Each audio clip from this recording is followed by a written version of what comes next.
I've always believed in paying attention to details, the small things, like the way a person shifts in their chair when they lie, or how their eyes dart away at the wrong moment. The way a smile can be too perfect, too rehearsed. It's a skill I picked up over time, mostly as a survival mechanism. And this morning, as I sat at my sister-in-law Caroline's dining table for our monthly family brunch, that skill was screaming at me. Jessica, my wife, placed a steaming cup of coffee in front of me. Her lips curved into that sweet, effortless smile she had perfected over the years. "Made you a special coffee, honey?" she said, her voice smooth as silk. Now, I don't claim to be a coffee connoisseur, but I know how coffee should smell. I know the deep, earthy aroma, the rich bitterness that fills the air before you even take a sip. This was different. The second the steam hit my nose, something twisted in my gut. There was an underlying scent, faint but unmistakable, metallic. I didn't react, didn't let my face betray a single flicker of suspicion. Instead, I picked up the cup, swirling the dark liquid gently, pretending to appreciate her effort. "How sweet," I murmured, offering a small smile in return. Jessica's eyes flickered, just for a second, barely noticeable. "Unless you were looking. Unless you knew what to look for." Across the table, Caroline stirred her own coffee lazily, her long nails tapping against the porcelain. She always played the role of the casual observer, watching, waiting, pretending she wasn't in on whatever was happening behind the scenes. I had learned the hard way that with these two, nothing was ever casual. Over the past year, I've been sick more times than I could count.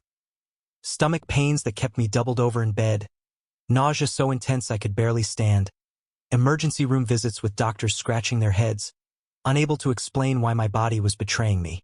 And always, it happened after a meal prepared by Jessica, or during one of these brunches at Caroline's house. Coincidence? Maybe once, maybe twice. Not this many times. I had theories, of course. Wild, twisted suspicions that any sane man would dismiss. But I'd learned that ignoring the signs didn't make them disappear. So today I had a plan. I reached for my phone, pretending to check a message. Then, with a perfectly timed stumble, I bumped the table just enough to make the cups clatter. Just enough to create a moment of chaos. Damn, I muttered, steadying myself. Jessica's hand shot out, her fingers gripping the table's edge. A natural reaction, maybe, but her eyes went straight to my coffee cup. Not me. The cup that told me everything I needed to know. As I straightened, I reached out, switching my coffee with Caroline's. It was quick, effortless. The kind of move you learn after years of playing defense in a game you never signed up for. Caroline barely glanced up, too absorbed in whatever she was typing on her phone. Jessica, though, she noticed. She recovered quickly, forcing another smile. But I saw the moment of hesitation, the way her throat worked as she swallowed. "Careful, honey," she said, her voice light. "Don't be too clumsy.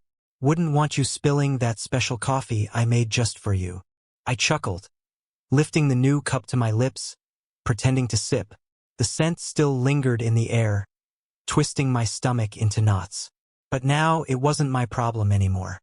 I placed the cup back on the table, watching, waiting. 30 minutes. That's all it would take. Caroline didn't know it yet, but she was about to become the proof I needed. The proof that my own wife was trying to poison me. 30 minutes. That's all it took. I sat there, calm and patient, watching as Caroline's fingers trembled slightly around the handle of the coffee cup. At first, it was subtle, barely noticeable, just a slight hesitation in her grip. But I saw it. I saw everything. Jessica sat beside me, her body stiff despite the relaxed smile she kept plastered on her face. She was watching too, though she tried to pretend otherwise. Every few seconds, her gaze flicked toward me, then toward Caroline, then back to me again, like she was expecting something to happen. The only problem? It wasn't happening to me. Caroline let out a breath, shifting in her seat. She rubbed her fingers against her temple, like she was trying to shake off a headache. "Ugh," she muttered under her breath. "I feel weird." Jessica turned her head sharply, her smile faltering for just a second. "Weird how?" Caroline frowned, blinking a few times. Her normally sharp eyes looked unfocused, like she was struggling to keep up with the conversation. Just, my hands feel tingly, she murmured, flexing her fingers. And my stomach. Jessica's fingers curled around the edge of the table, her knuckles turning white. Maybe it's just the heat, she said quickly, forcing a chuckle. Or maybe you didn't eat enough this morning. I leaned back, resting my arm casually along the chair, pretending to be oblivious. Inside, my pulse was pounding. I knew that reaction. I'd lived it too many times. The nausea that starts as a pit in your stomach, spreading like an invisible sickness. The dizziness that makes the world tilt slightly, just enough to disorient you. The tingling in the fingers, the sudden weakness in the limbs. I'd felt all of it before, and now Caroline was feeling it. I glanced down at the coffee cup in front of me, the one that should have been mine. It was still untouched, the steam curling lazily into the air. That strange metallic scent still lingered, taunting me. Jessica's hand reached toward her own cup, but she didn't drink from it. She was watching, waiting. I saw the moment realization hit her. Her breath hitched, her back straightened, and for just a second, just a fraction of a second, her eyes widened in horror before she masked it. Oh, she knew. She knew this wasn't an accident. This wasn't just paranoia on my part. She had planned this. She had expected me to drink that coffee. And now, as she watched Caroline's body betray her, the weight of her mistake was sinking in. The coffee was poisoned, and she had poisoned it. My own wife. I turned to Caroline, studying her carefully. Her breathing had quickened slightly, and her fingers were now gripping the table as if to steady herself. Her sharp tongue had been replaced by sluggish confusion. What exactly did you put in that coffee, Jess? I asked, keeping my voice light, casual. Jessica flinched. Caroline doesn't look too good. I gestured to her sister, who was now pressing a hand against her stomach. And it's strange, because that's exactly how I felt. Oh, let's say, the last 5 times I've had a meal at your sister's house. Jessica laughed, but it was forced, too high-pitched. Nathan, that's ridiculous. Is it? I tilted my head. Because I've been hospitalized, 3 times in the last 6 months, all with symptoms no one could explain? And now I don't drink the coffee. But Caroline does, and suddenly she's sick. That's quite the coincidence. Don't you think? Jessica's throat bobbed as she swallowed. You're being paranoid. Caroline let out a soft groan, rubbing her forehead. Just, Jessica. Her voice was quieter now, almost breathless. What was in that coffee? Jessica's mask cracked. It was brief, barely a flicker, but I saw it. A glimpse of something raw, something panicked. Caroline, don't be ridiculous. It's just coffee, she snapped, a little too defensively. Caroline blinked up at her, her face pale. No, I said, standing up slowly. It's not just coffee.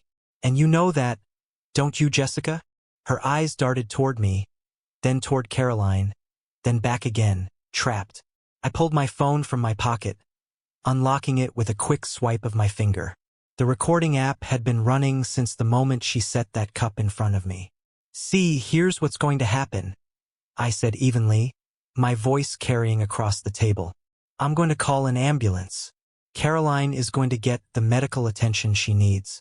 And then I'm going to make sure they run a full toxicology screen. Jessica's hands clenched into fists. You're blowing this out of proportion, she hissed. Am I? I raised a brow. Then why do you look like you just saw a ghost? She didn't answer. Caroline exhaled shakily. Jessica? Her voice trembled, her fingers pressing against her chest. Tell me the truth. Did you put something in that coffee? Jessica's lips parted, but no words came out. She didn't need to say it. Her silence was the answer. I pressed the call button. 911. What's your emergency? Yes, I said, my voice steady. I need an ambulance at 1207 Willow Creek Drive. My sister-in-law appears to be having a severe reaction to something in her coffee. Jessica's breath hitched. She had lost control of the situation. And now it was my turn to see how far this would go. The moment I hung up with 911, The air in the dining room grew suffocatingly thick. Jessica's face had lost all its color. Her fingers clenched into trembling fists at her sides. Caroline groaned, her forehead damp with sweat, gripping the edge of the table like she was trying to anchor herself to reality. I watched Jessica carefully. She was too quiet, not rushing to Caroline's side, not trying to comfort her, not showing the panic of a loving sister watching her sibling suffer. No, she was calculating. Her mind was working overtime, trying to figure out how to talk her way out of this. I wasn't going to give her the chance. "You were never expecting me to make this call, were you?" I said, my voice calm but firm. "You thought I'd be the one slumped over this table, too dizzy to think, too weak to fight back." Jessica flinched, her lips pressing into a tight line. "You're being ridiculous," she muttered, but her voice lacked conviction. "Right, because caffeine poisoning looks exactly like the symptoms I had last month, and the month before that, and the month before that?" Jessica's nostrils flared. "Nathan, stop it." I took a slow step toward her, lowering my voice. "No, you stop it. No more gaslighting, no more brushing things off. I know what's been happening to me, and now so does she." I gestured toward Caroline, who was now visibly shaking. "And guess what, Jessica? You made a mistake today. You tried to poison me again, and now the wrong person drank it. So tell me, what was in that coffee?" Jessica's eyes darted toward the front door, as if she was considering bolting. That's when Caroline, her breath coming in sharp gasps, spoke. "Jess, what did you do?" Jessica whipped her head toward her sister, her panic morphing into something sharper, something almost desperate. "Nothing. I didn't do anything," she snapped. "Then why do you look so scared?" I asked, tilting my head. "You should be worried about Caroline right now, right? But you're not. You're worried about something else." Jessica turned to me, her eyes dark and frantic. "Nathan, just think for a second. Why would I ever try to hurt you?" I took another step forward. "That's the question, isn't it?" Caroline let out a shaky breath, her fingers curling weakly against the table. "Oh my God," she whispered, realization dawning on her face. "The board meeting." Jessica froze, and there it was, the crack in her armor. I felt something cold settle in my chest. I had suspected, but now I knew. Caroline's voice was weak, but her words cut through the tension like a blade. "That's why, isn't it? That's why you've been doing this to Nathan." She lifted her head, eyes glassy but filled with betrayal.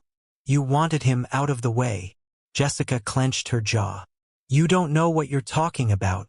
Caroline let out a bitter, rasping chuckle. "Oh, I think I do." She turned to me, eyes flickering with something I hadn't expected. "Guilt. Nathan, I should have seen it. I should have known." I frowned. "Known what?" She swallowed hard. "Jessica's been after your position at work for months."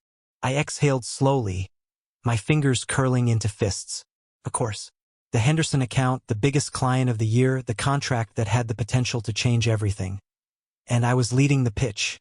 Jessica worked at the same firm, but she'd been struggling to land major accounts. She was good at what she did, but she didn't have the reputation I had built over the years. And Henderson? They had requested me personally. She must have seen it as a threat. She must have thought I was in her way. Caroline's voice was thick with regret. She kept saying how unfair it was that you were stealing opportunities from her, how she was the one who deserved to be handling the firm's biggest clients. She let out a breathless, humorless laugh. "I thought it was just talk. I didn't know she'd actually—" Her voice broke off with a pained shudder. Jessica's hands were trembling now. "It wasn't supposed to be like this," she whispered. I stared at her. "What wasn't supposed to be like this?" She looked up at me, something raw and desperate in her eyes. "You weren't supposed to figure it out." A cold, empty silence stretched between us. "You were just supposed to miss the meeting," she admitted, voice barely above a whisper. "Just one meeting. Just one, so they'd think you were unreliable, so they'd let me take the lead instead." Her voice cracked. "But you kept bouncing back. No matter what I did, you kept showing up. And then they gave you the next big account, and then the next, and the next." Her breath came in short, angry gasps. Do you know what it's like to work twice as hard only to be overlooked again and again? She snapped, her voice rising. To have everything you deserve handed to someone else? I stared at her in disbelief. Deserve? You think you deserve my job? Jessica's face twisted with something ugly. Yes, she spat. I do, because I work just as hard as you. But nobody ever notices me when you're in the room. I'm always just Jessica, just another employee, just your wife. She let out a shaky breath. I thought if you got sick, just once, just one time, I'd finally get my chance. My stomach turned. Caroline let out a wheezing, pained laugh. Well, congratulations, she choked. You got your chance. And now you're going to prison for it. Jessica's face twisted in panic. Caroline, no. I didn't mean for this to happen. Shut up. I snapped, my voice like ice. Jessica flinched. I pulled my phone out again, tapping the screen. I recorded everything, I said coldly. You just confessed to poisoning me. Her eyes went wide. No, I didn't. I didn't mean. Doesn't matter, I interrupted. You said it, and the police are already on their way. Jessica's face twisted into something I barely recognized. A mixture of rage, panic, and sheer disbelief. You, she started, but the distant sound of sirens cut her off. Her head snapped toward the window, her hands shaking violently now. Caroline exhaled shakily. You're done, Jess, she whispered. It's over. And for the first time since this nightmare started, Jessica realized she had lost. The sirens grew louder, and Jessica's breath quickened. She looked like a cornered animal, eyes darting toward the front door, the windows, the hallway, anywhere that could offer an escape. But there was nowhere to run.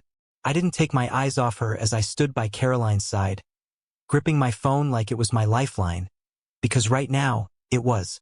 A moment later, the paramedics burst through the front door, their voices brisk and professional as they moved toward Caroline.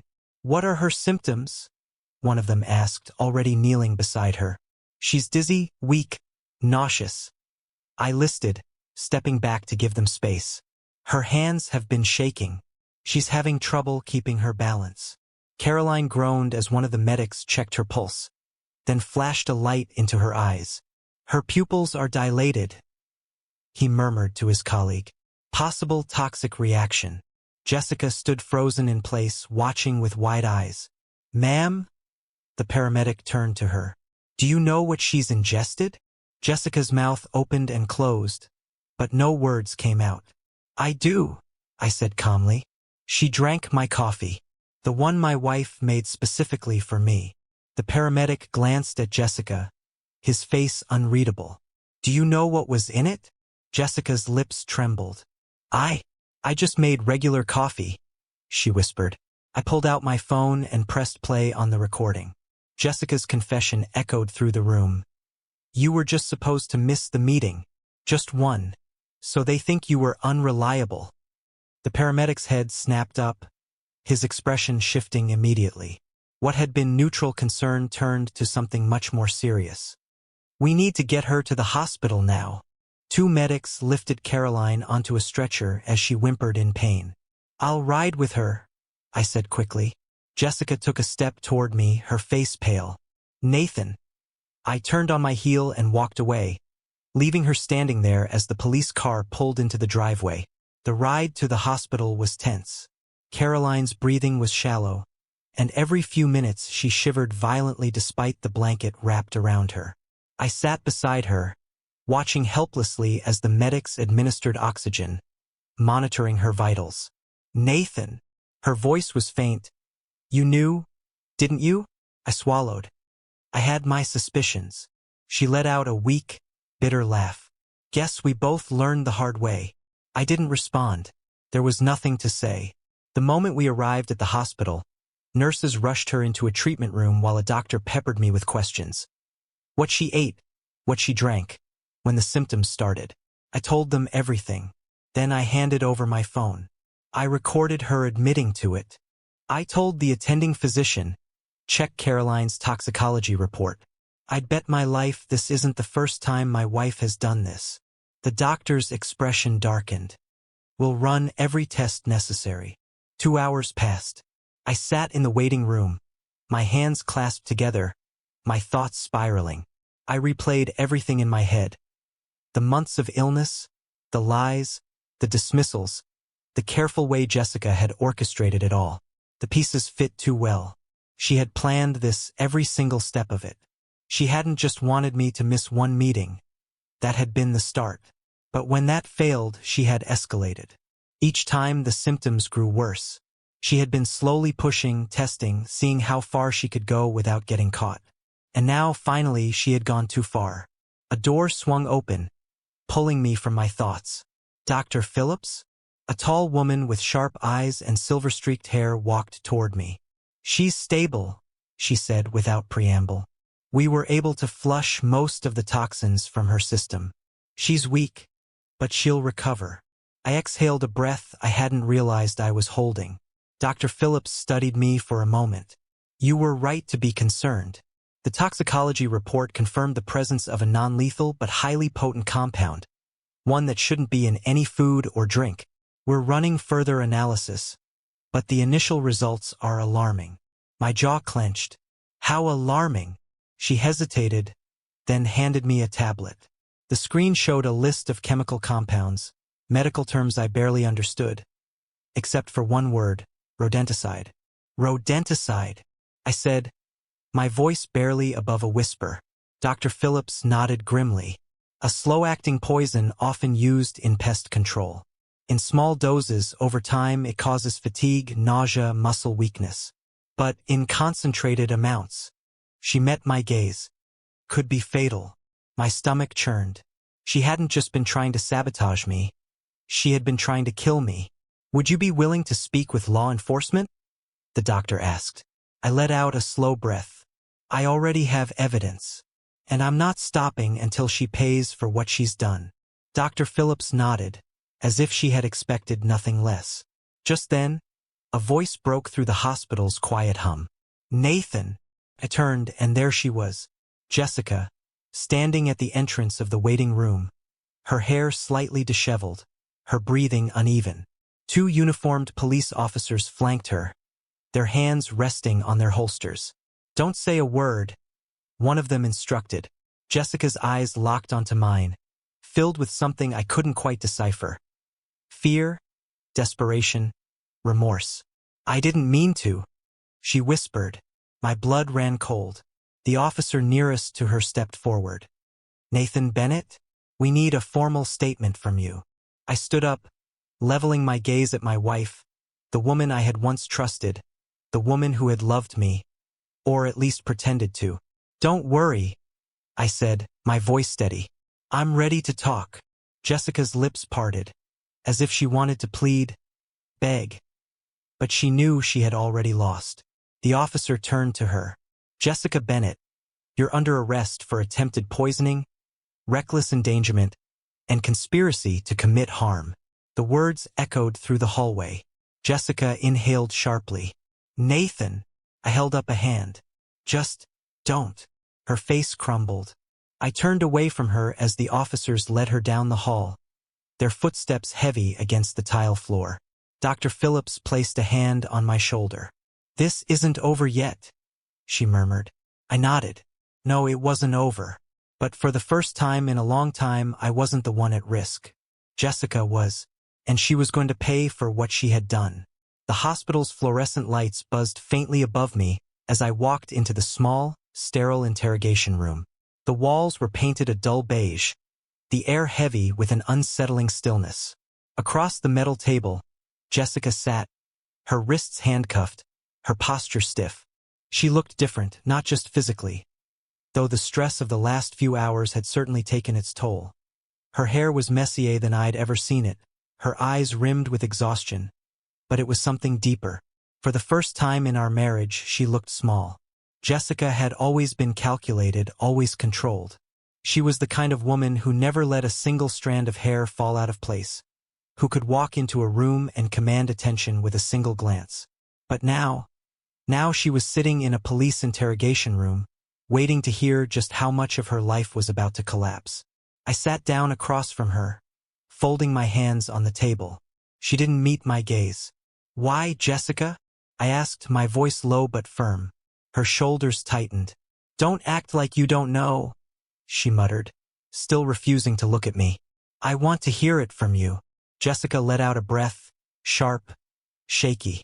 "I already told you, it wasn't supposed to be like this." I scoffed. "Oh, right. You only meant to make me sick, not kill me. That makes it so much better." She flinched at the sarcasm in my voice, but I didn't care. "I need to understand," I continued, my tone even. "I need to know how the woman I married, the woman I loved, could do something like this." Finally, she lifted her eyes, and for a brief moment, I saw it. The flicker of something beneath the cold calculation. Regret? Shame? Or just the horror of getting caught? Jessica inhaled slowly. "Do you know what it's like, Nathan?" she asked softly. "What?" "To be invisible," she whispered. I frowned. "Jessica, what the hell are you talking about?" She let out a bitter laugh. "You don't get it. You never had to get it. Everything has always been so easy for you." Her gaze sharpened, her fingers curling into fists. "You walk into a room and people listen to you. They respect you. They want to work with you. Meanwhile, I've spent years busting my ass at that company, and no one ever saw me." I exhaled through my nose, keeping my emotions in check. "So you decided to poison me? That was your solution?" Jessica clenched her jaw. "It wasn't supposed to go this far. You keep saying that." I leaned forward. "But it did." Her throat bobbed as she swallowed hard. "I just wanted a chance. A real chance. But every time I thought I had an opportunity, you were there, taking every promotion, every major client, every account I worked twice as hard for." Her voice wavered. "So yeah, at first I just wanted you to slow down. Just enough for people to finally see me." I shook my head in disbelief. "You don't sabotage people you love, Jessica." She blinked rapidly, as if my words had struck her, but she didn't deny it. "You know what the worst part is?" I asked, my voice growing rough. "I trusted you. Even when I started getting sick, I never wanted to believe that it could be you." Jessica's face twisted, her jaw tightening. "And yet you did." I narrowed my eyes, because the truth was impossible to ignore. "You made sure of that." Silence stretched between us, thick with all the things left unsaid. Then, quietly, Jessica spoke again. "And Caroline?" I tilted my head. "What about her?" She let out a slow breath. "Is she going to be okay?" For the first time since this started, Jessica looked genuinely afraid.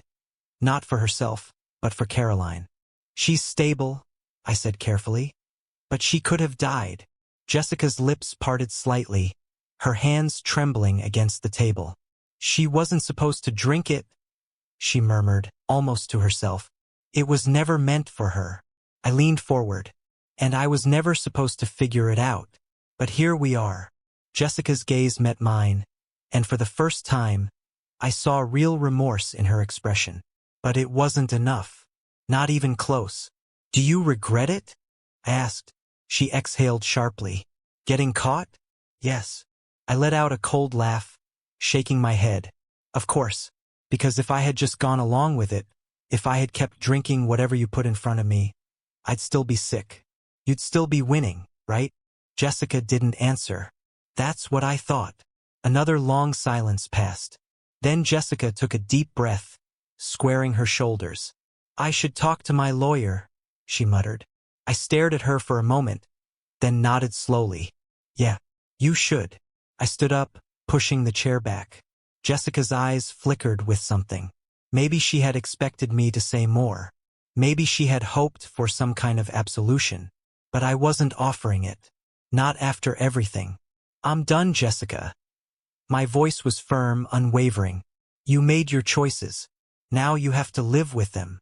She didn't argue, didn't beg. She just watched as I turned and walked out the door.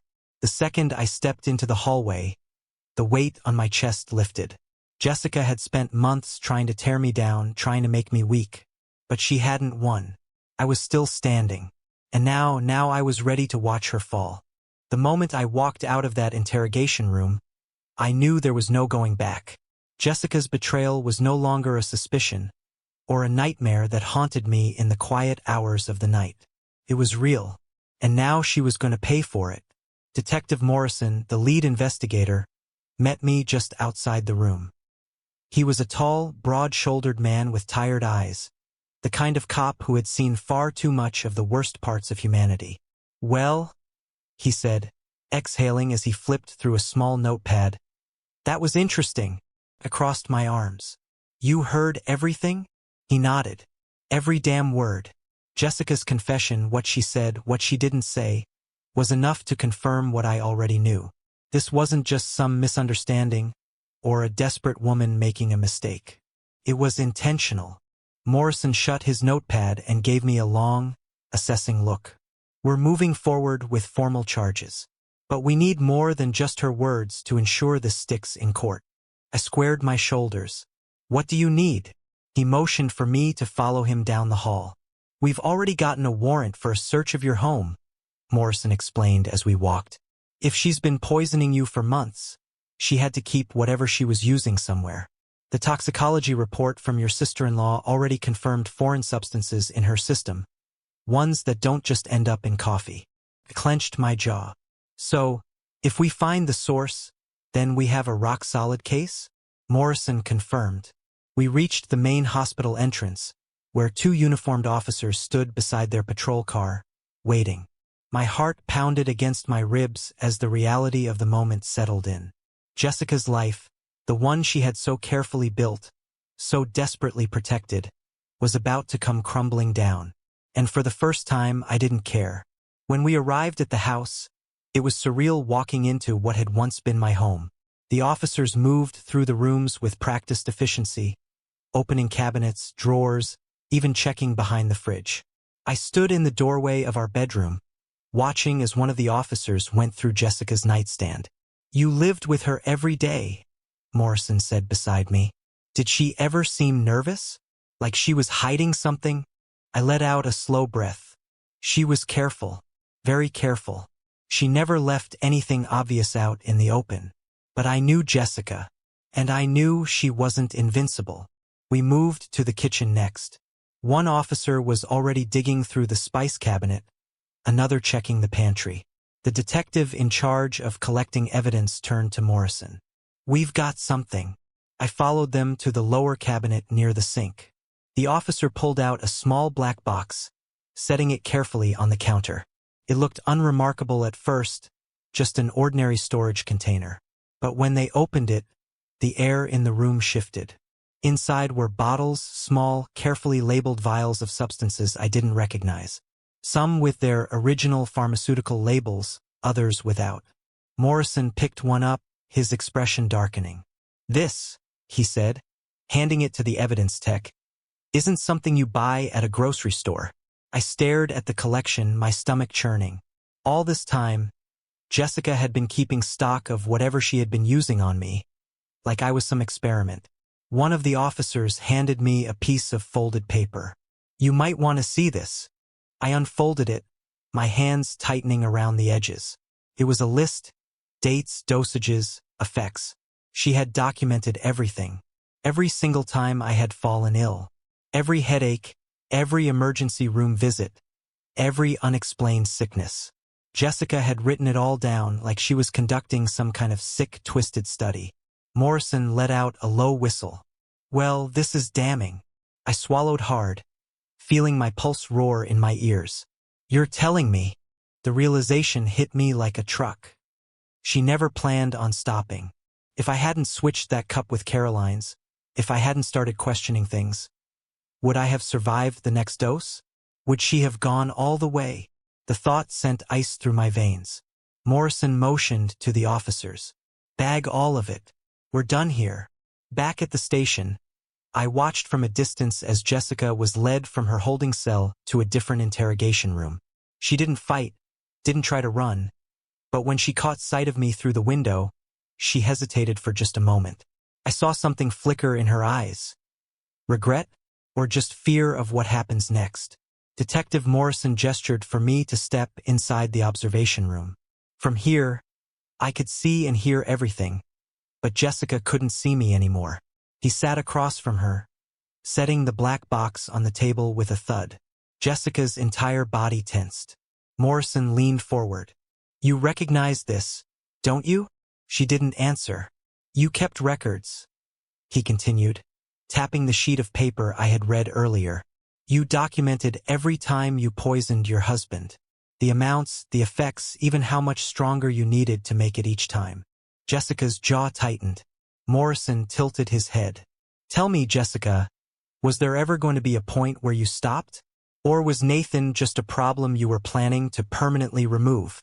She inhaled sharply, but again, she didn't deny it. Morrison sat back, shaking his head. "Here's the deal.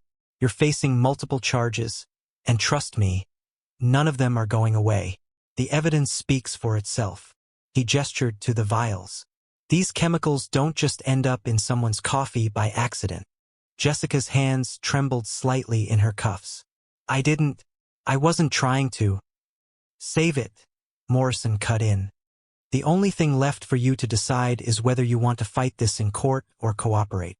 Jessica's face twisted, her breath uneven. Morrison didn't press her. He didn't need to, because we both knew the truth now. There was no coming back from this. Jessica had destroyed her life with her own hands, and as much as part of me wanted to feel sorry for her, I just couldn't. This was justice. The courtroom was silent as the judge entered, his expression unreadable. I sat in the front row, my hands clenched together, watching as Jessica was led inside. She looked different from the woman I had married. Smaller, weaker, as if the weight of her crimes had finally settled on her shoulders. She didn't look at me, not once. The trial had been long, grueling, and painfully public. The media had gotten hold of the story early on. A successful businessman poisoned by his own wife in a slow, methodical attempt to destroy his career. The details were too sensational for them to ignore. Jessica's defense team had tried everything. They painted her as a woman driven to desperation, overshadowed by her husband's success, pressured by a competitive industry. They argued that she hadn't meant to cause permanent harm, only to level the playing field. But the evidence was overwhelming. The prosecution had laid it all out, piece by piece.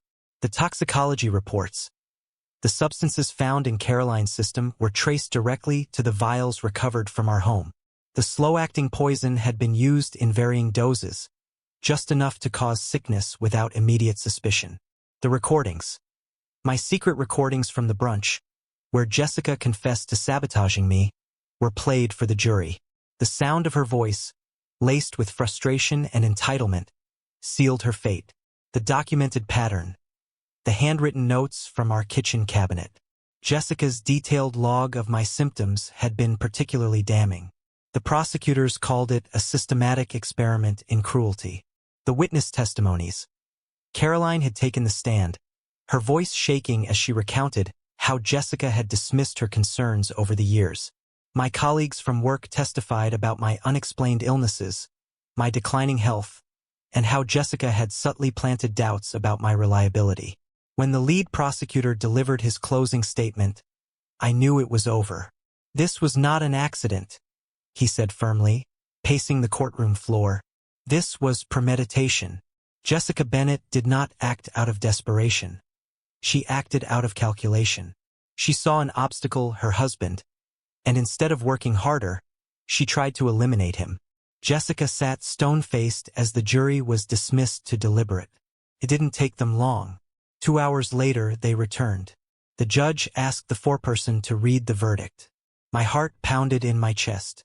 "We, the jury, find the defendant guilty on all counts."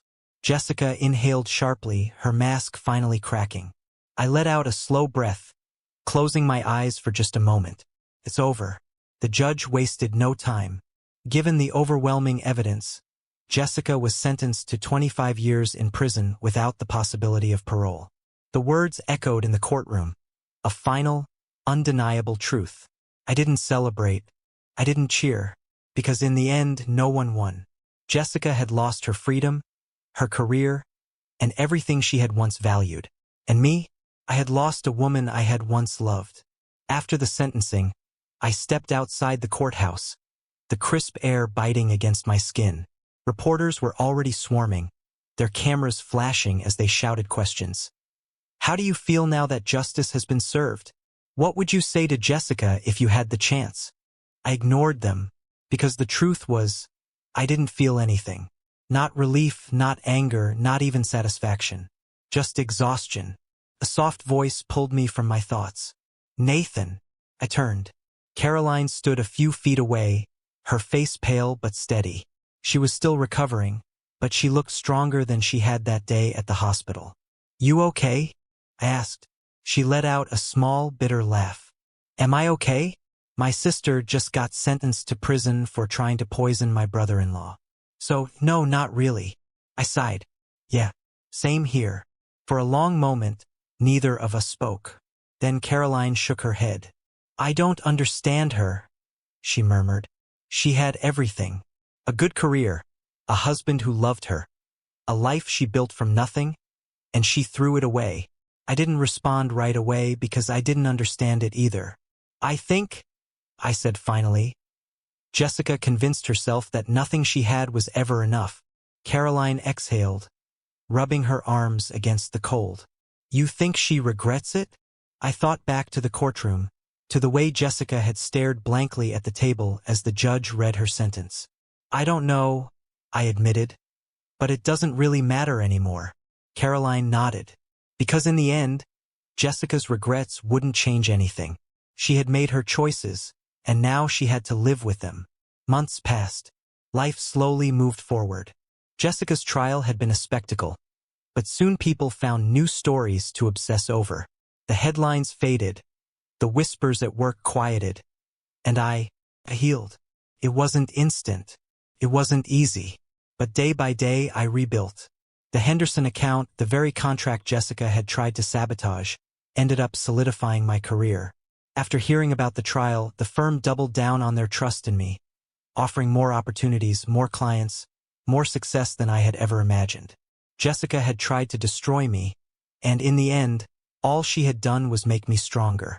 1 year later, I stood at the podium of a corporate event, staring out at the sea of faces in front of me. I had been invited as a keynote speaker, a recognition of my resilience, my work ethic, my success. As I stepped up to the microphone, I let the moment settle. Then I spoke. Success isn't just about talent or hard work, I began. It's about integrity. It's about the relationships we build, the trust we earn. I paused, my mind flickering back to everything I had been through. Sometimes, I continued, the biggest obstacles in our lives come from the people closest to us. And when that happens, we have two choices. We can let it break us, or we can let it fuel us. A quiet murmur ran through the crowd. I smiled faintly. I chose to rise, I finished. And I'm standing here today because of it. The room erupted in applause. As I stepped away from the podium, shaking hands with my colleagues, I realized something. I had survived. Jessica had tried to take everything from me, but in the end, I was the one who won. 1 year. It had been exactly 1 year since the trial ended. 1 year since Jessica had been sentenced to 25 years in prison. 1 year since I had walked out of that courthouse, carrying the weight of betrayal, relief, and exhaustion all at once. And yet, despite everything, I was still here, stronger, thriving.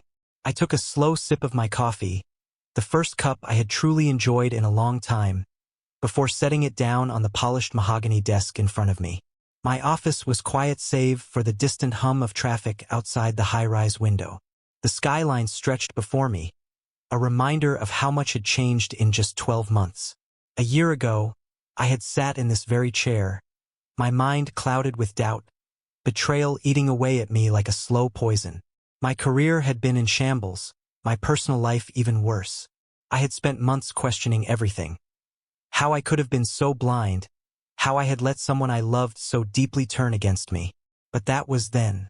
And now I was at the top of my game. After the trial, the Henderson account, the very project Jessica had tried to sabotage, became one of the most successful campaigns our firm had ever handled. Clients took notice, my reputation grew, and as Jessica faded into irrelevance, I rose higher than ever before. Nathan. I glanced up from my desk as my assistant, Lauren, stepped into the office. You have a call online too. It's from Nashville State Correctional. I went still. I didn't need to ask who it was. Jessica. I hadn't spoken to her since the trial. Hadn't written, hadn't visited, hadn't acknowledged her existence. And yet, here she was, reaching out from the prison cell she had so carefully crafted for herself. Lauren hesitated. Want me to tell them you're unavailable? I stared at the blinking light on my phone, debating. Then I nodded. Yeah, do that. She gave me a knowing look before disappearing down the hall. I leaned back in my chair, exhaling slowly. Jessica had already stolen enough from me. My time, my trust, my peace of mind. I wasn't about to give her another second. That evening, I met Caroline for dinner. It had become a tradition of sorts. Checking in with each other, making sure we were both healing in our own ways. She had struggled after the trial too. Losing her sister had left a void in her life, even after everything Jessica had done. Guess who called me today? I said as I poured her a glass of wine. She didn't even hesitate. Jessica. I raised an eyebrow. How'd you know? Caroline let out a tired laugh. She called me last week. I frowned and she shrugged. Begged for forgiveness.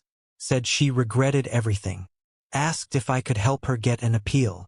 I scoffed. An appeal? After everything? Caroline swirled the wine in her glass. Yep. She swears she wasn't in her right mind, that she never meant to hurt you. I studied her carefully. Do you believe her? She hesitated, then sighed. I think she regrets it, but not because she's sorry. I think she regrets getting caught. I nodded. That was exactly what I thought too. Caroline tilted her head. Are you going to visit her? I let out a short laugh. Not a chance. She didn't argue. Instead, she raised her glass. To moving forward. I lifted mine in return. To moving forward. Months passed. The media stopped talking about Jessica, people stopped whispering about the trial, and I stopped thinking about her. For the first time in years, I could wake up without feeling like I had to look over my shoulder. I could go to work, meet with clients, live my life without fear. One afternoon, as I prepared for yet another high-profile pitch, my phone buzzed with an email notification. I almost ignored it until I saw the subject line, Henderson Account Contract Renewal. I opened it immediately, scanning the message. They were extending their contract for another 3 years. I sat back in my chair, a slow smile spreading across my face. Jessica had tried to take everything from me. And yet, despite all her efforts, I was still winning. That weekend, I took a trip out to the lake. I hadn't been back since before everything happened. But standing there, watching the water ripple under the afternoon sun, I felt a sense of peace I hadn't felt in a long time. I pulled out my phone and scrolled through my saved messages. Then, with a deep breath, I deleted every single one of Jessica's texts. The ones where she had played the doting wife, the ones where she had pretended to care, the ones where she had sent passive-aggressive remarks about my career, my success, my future. One by one, I erased them, and with each deleted message, I felt lighter, freer. Jessica's name no longer held weight over me. Her choices, her betrayal, her downfall. It was hers to carry now, not mine. And as I walked back to my car, taking one last look at the lake, I smiled. Not because I had won, not because she had lost, but because after everything, I had finally found what she never could: peace.